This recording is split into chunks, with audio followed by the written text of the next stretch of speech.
একই মায়ের পেটের দুই ভাই, বড় ভাই রাশেদ, ছোট ভাই জামাল। সময় তাদের দুজনকে নিয়ে গেছে দুই ভিন্ন পথে। রাশেদ শহরে বিশাল ব্যবসা, দোতলা বাড়ি, দামি গাড়ি, বিদেশি আসবাব সবই আছে তার। আর জামাল, সে গ্রামে মাটির ঘরে থাকে, দিনমজুরের কাজ করে, কোনো মতে সংসার চালায়। কিন্তু পার্থক্য শুধু টাকায়, মনে নয়। এই ফুলগুলো ঠিকমতো সাজাও, আজ বড় বড় লোক আসবে, যেন কোনো ত্রুটি না থাকে। শুনছ, তোমার ভাই জামালকে খবর দাওনি? ও, ওই গ্রামের জামাল, ওকে এখানে এনে কি করব? আমার অতিথিরা কি ভাববে? কিন্তু সে তো তোমার ভাই। সবাই ভাই হয়, কিন্তু সবাইকে দেখানোর মতো হয় না।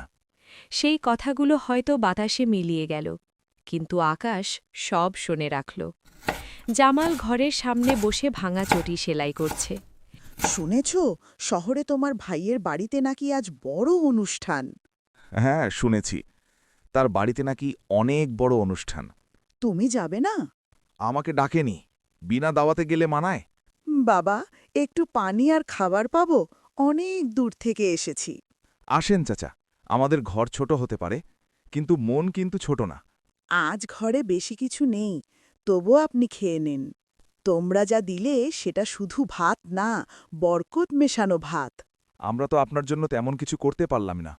মনে রেখো, সোনার প্রাসাদ সবসময় সুখ দেয় না, কখনো কখনো মাটির ঘরেই বরকত নামে। সেই রাতেই শহরে ঝড় শুরু হলো। রাশেদের গুদামে আগুন লাগে, বিদেশি পার্টনার চুক্তি বাতিল করে দেয়, ব্যাংক অ্যাকাউন্ট জব্দ, বন্ধুরা ফোন ধরা বন্ধ করে দেয়। সোনার প্রাসাদে নেমে আসে নিঃশব্দ অন্ধকার। পরদিন সকালে গ্রামের এক জমিদার আসে। জামাল, শুনেছি তুমি খুবই সৎ মানুষ।